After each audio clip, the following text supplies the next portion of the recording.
There's a lot of good work being done these days in the area of non-supernatural explanations for the rise of Christianity, particularly Paul Agea's minimal witnesses hypothesis and Dr. James Tabor's hypothesis about the nearby tomb. It's all fascinating stuff, and I has an idea or two that I think might be worthy of consideration as well.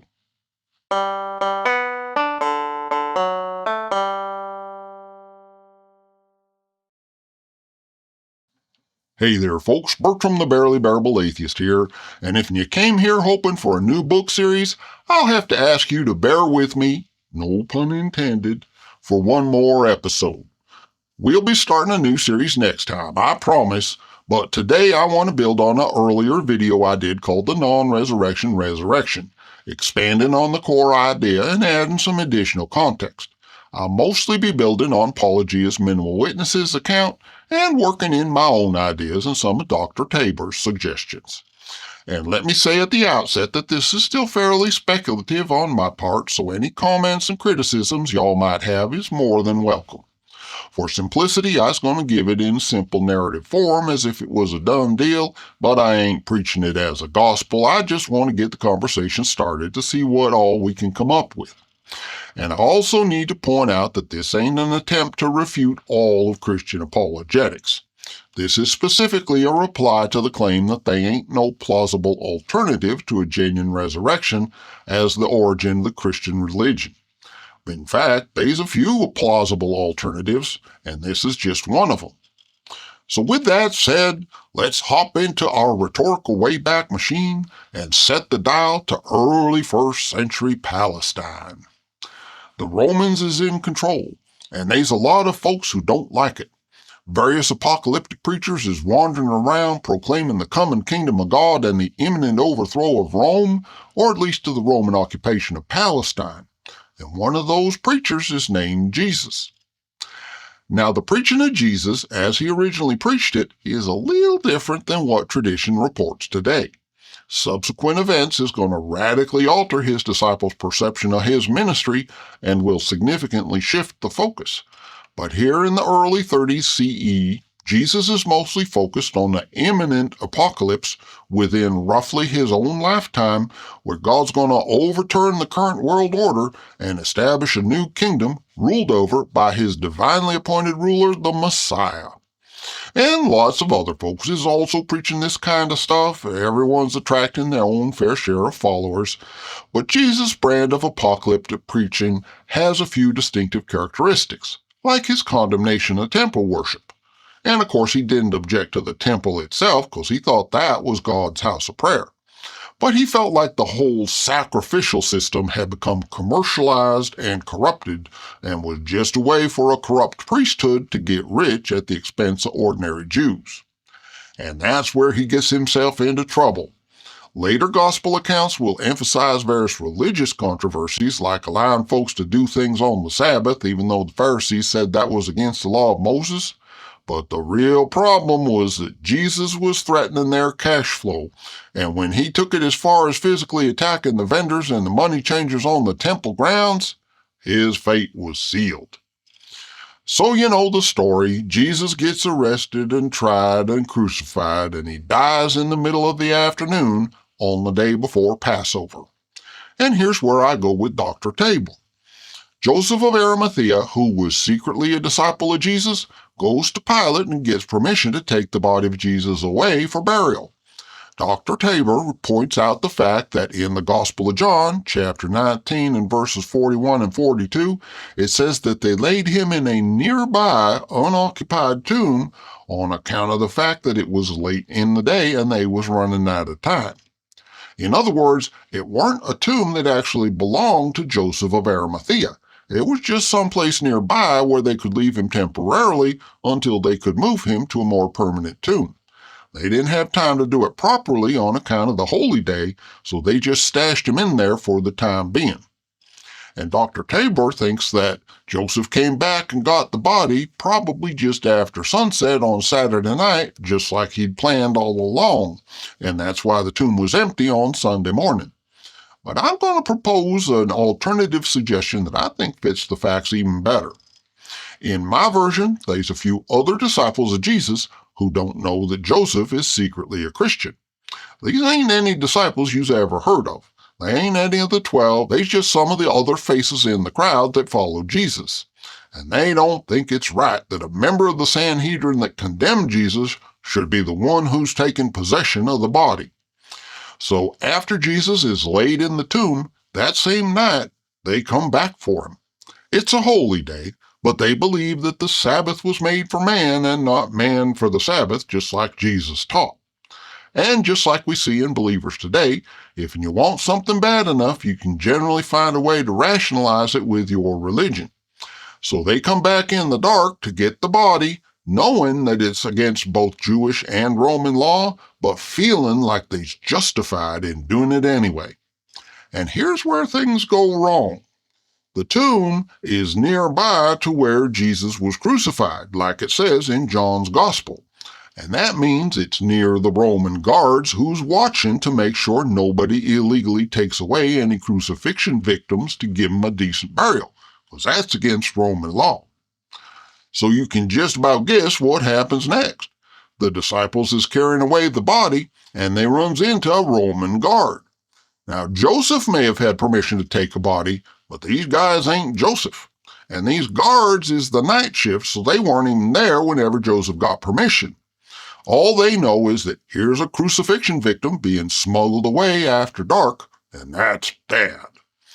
So the disciples panic and drop the body and run away, leaving the body with the guards. The guards don't know and don't care whose corpse it is. They just know he was crucified, so they take the body and dump it in the mass grave with all the other crucifixion victims. They don't tell nobody they just threw Jesus into the pit because they don't even know it's Jesus. Meanwhile, the disciples escape into the night and go into hiding for fear of being arrested by the Romans. They don't tell nobody what they've done, partly out of fear and partly out of shame for failing their Lord in his hour of need. Eventually, their story will leak out, and the story of disciples stealing the body will become widely known, but that's not till later. And the most important part of this story is that all this has happened without the knowledge of any of the other disciples. Now you might be thinking, wait a minute, what about the guards at the tomb? Why didn't they stop the disciples from taking the body?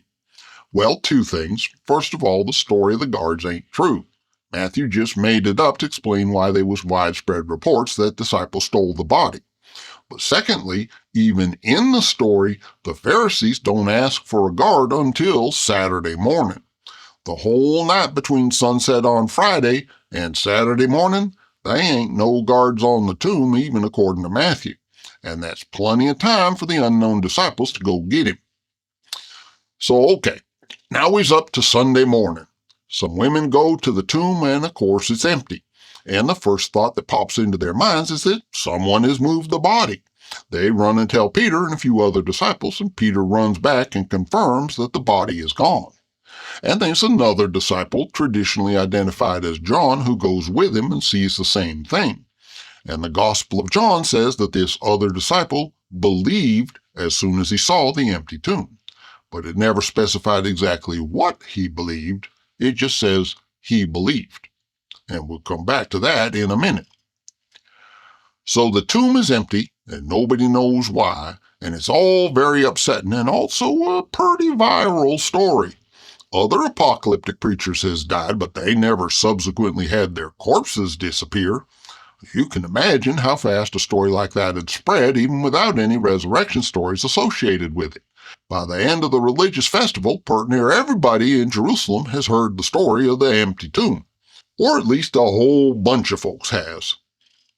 Peter, meanwhile, is traumatized and grief-stricken and totally mystified, as are the other disciples. He stays in Jerusalem for the rest of the 7-day observances around Passover, and then he goes back to Galilee to resume his life as a simple, broken fisherman. But once he's back in Galilee, the cognitive dissonance really kicks in, and he can't stop thinking about the death and disappearance of Jesus. And at some point, he has an epiphany. He'd been expecting Jesus to be a conquering Messiah leading an army of the faithful to overthrow the armies of Rome. But what if he wasn't?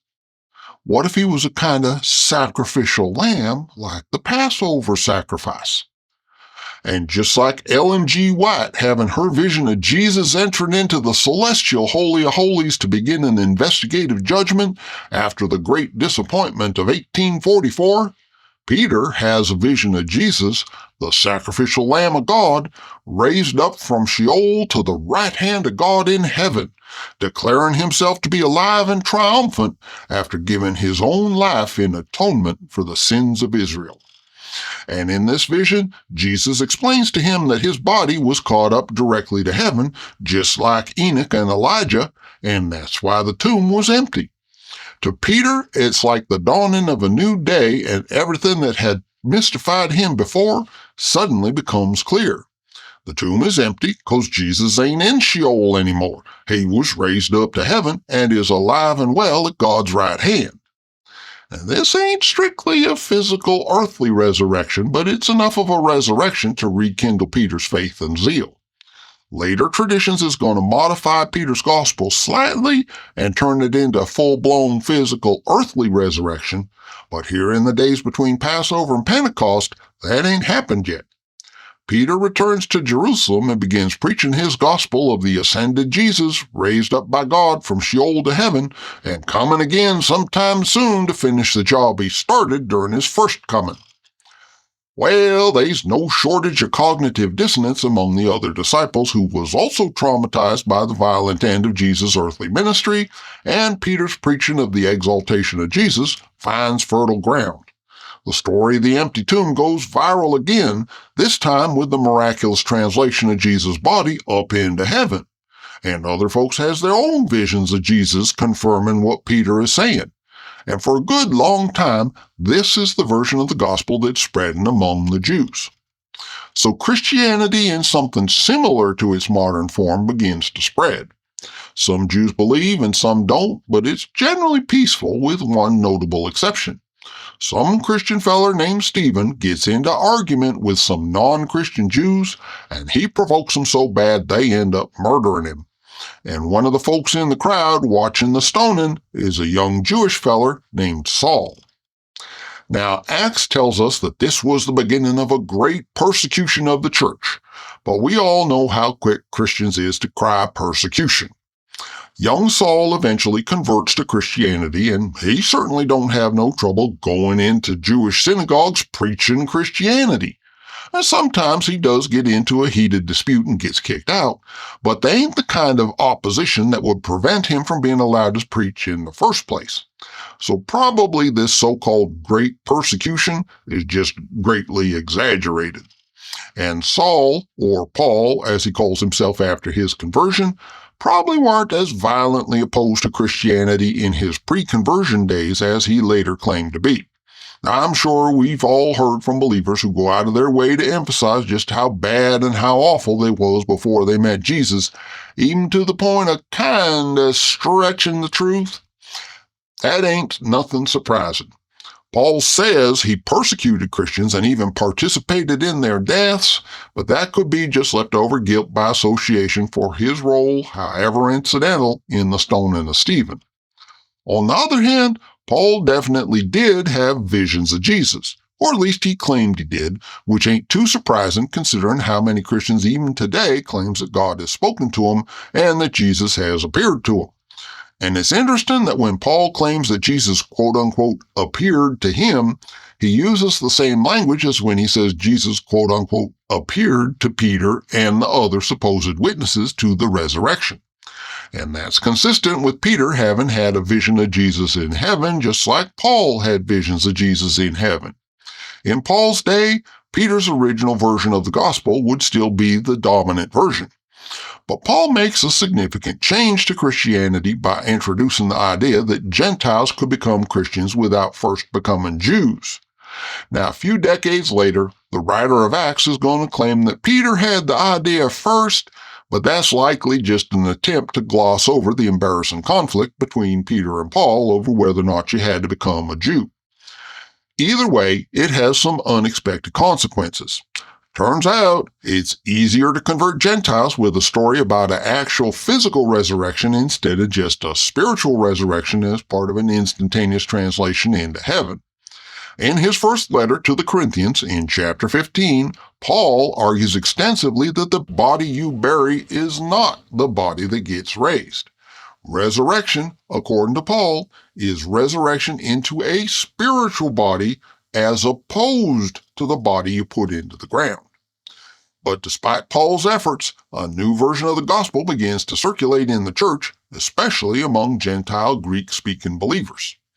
This story takes its material from the existing gospel story, and particularly the stories of folks having visions of Jesus, and it embellishes these stories by making these appearances physical.